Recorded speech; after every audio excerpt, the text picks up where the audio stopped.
Welcome to another episode of Angel's Awesome Minds podcast powered by Angel's Awesome Books. For so many parents, watching your child learn to talk is, well, it's amazing, but sometimes those first words take a bit longer, and that can bring up a lot of worry.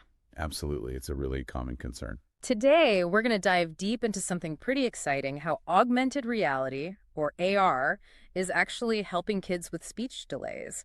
It's like finding hope in every page, literally. It really is a fascinating area. We're going to unpack what AR books are, and maybe more importantly, why they seem to be making such a difference. Think of this as a Q&A just for you, the parents listening. Yeah, answering those practical questions. Our chat today is informed by some great resources like Hope in Every Page, how AR books support children with speech delays from Angel's Awesome Books, and also the work of Angelique Marshall, who's both a children's author and a mental health counselor. She's doing some really pioneering work in this space. Exactly. So our mission today, to give you some clear, useful insights into how this tech meets child development. Sounds good. Where should we start? Okay, let's kick off with the big one. What actually causes speech delays? And why is it something parents worry so much about? That's fundamental, really. Understanding the why helps. Speech delays can come from different places. Sometimes it's hearing challenges that's often checked first. Right. Or it could be linked to developmental differences, like autism or ADHD. But honestly, sometimes kids just need a bit more time, a bit more encouragement. So it varies quite a bit. It really does. Yeah. Every child is different. And it's completely understandable why parents worry when those communication milestones aren't quite hit on schedule. For sure. And books have always been that go-to tool, right, for language. But for kids with delays, do traditional books maybe fall short sometimes? Well, traditional books are fantastic. Don't get me wrong. The rhythm, the repetition, the pictures, matching words, that's all hugely valuable. Definitely. But for some children, especially those finding speech tricky, a static page might not hold their focus long enough. It lacks that dynamic sensory pull. Okay, so that's where the innovation comes in. Exactly. It's about finding ways to make it more engaging, more interactive. Which brings us right to AR. This is where it gets really interesting for me. How are these AR books actually different, and what makes them potentially such a game changer?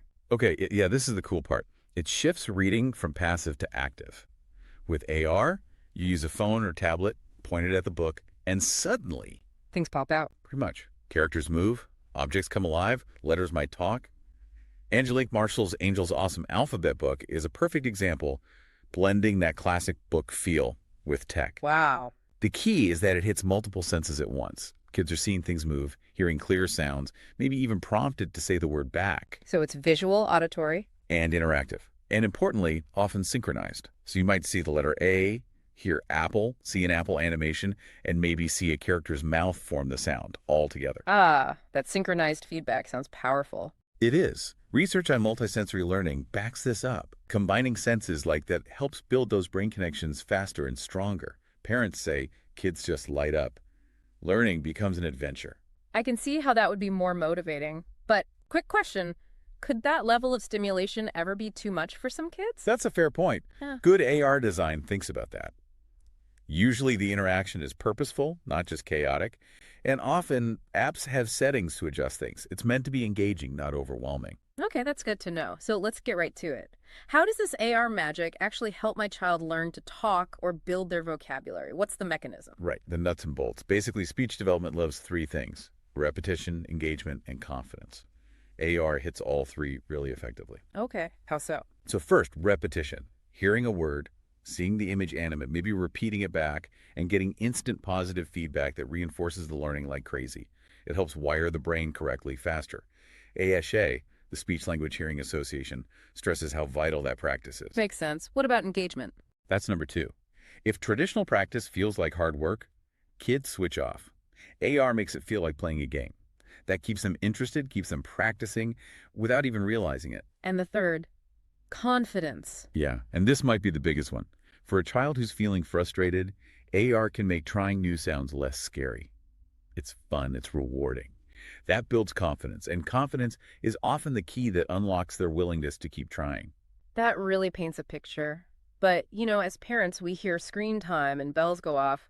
What's our role here? Do we just hand over the tablet? Oh, absolutely not. Yeah. That's a really critical point Angelique Marshall makes too. AR books are tools to enhance connection, not replace it. Your role as the parent is still central. So reading with them. Yes, you're the guide, the encourager, the one sharing the moment. That shared time, laughing together, talking about what you see, that's huge for bonding and for language practice. Plus, it lets you see their progress, like the CDC encourages with tracking milestones. Okay, so it's tech supporting the human connection. I like that. Now, thinking a bit broader, does this help just with speech, or are there benefits for kids with other challenges too? Great question. It definitely goes beyond just speech. Yeah. Think about kids with autism. AR can make abstract concepts more concrete, less anxiety-provoking. Visual, interactive tools are often really helpful there. I can see that. Or kids with sensory sensitivities. Sometimes the controlled visual and sound input in an app can be easier to manage than unpredictable real-world stuff. Yeah. And really, for any child who struggles with focus, that interactive element can just provide the spark they need. So it's quite versatile. Very much so. It taps into how diverse learners often engage best through multiple senses and interaction. Okay, let's get practical. Parents listening might be wondering, first off, what is a speech delay in a toddler officially? How do you know? Good baseline question. Generally, it means a child isn't hitting typical communication milestones. Like the CDC notes, by age 2, many kids use 50-plus words, maybe combining 2 words. If your child is quite far off that, it might signal a delay. But it's not a DIY diagnosis. Definitely not. Always talk to your pediatrician or speech-language pathologist. They can assess properly and give personalized advice. That's step 1. Right. Crucial clarification. Now, the big follow-up. Can these AR books actually replace speech therapy?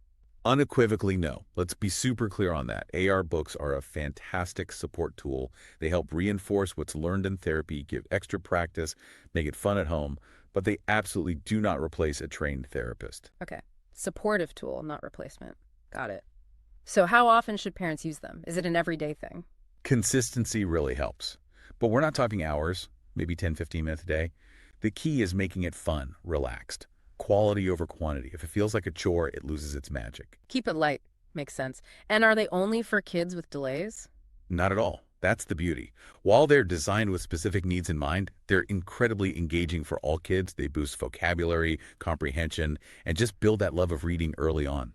Think of them as enhanced learning for everyone. That's great. So tech-wise, what do you actually need, and are they safe? Usually it's pretty straightforward. A smartphone or a tablet, and you download a companion app for the book, like with Angelique Marshall's books. Point the camera, and it works. Simple enough. And safety. The tech itself is fine, standard app stuff. Of course, like any screen time, you want moderation. Yeah. But the real safety factor is you, the parent, being there, interacting. That ensures it's a positive, healthy experience. Right, the shared experience again. Finally, what are parents actually saying about these books? What's the real-world feedback? Oh, it's honestly really moving sometimes. You hear stories of kids who wouldn't even look at a book before, now asking to read the magic book every day. Parents noticing real jumps in vocabulary after using something like an AR alphabet book for just a few weeks. Wow. It really feels like it's achieving that goal. Angelique Marshall talks about giving kids tools to find their voice, to enjoy learning. So wrapping this up, what's the main takeaway for parents listening? I think it's that AR books offer this unique blend. They're multisensory, super engaging, they build confidence. But crucially, they work best with you, enhancing that parent-child bond, making learning feel like a shared adventure, especially for diverse learners. It's about joyful discovery. Exactly.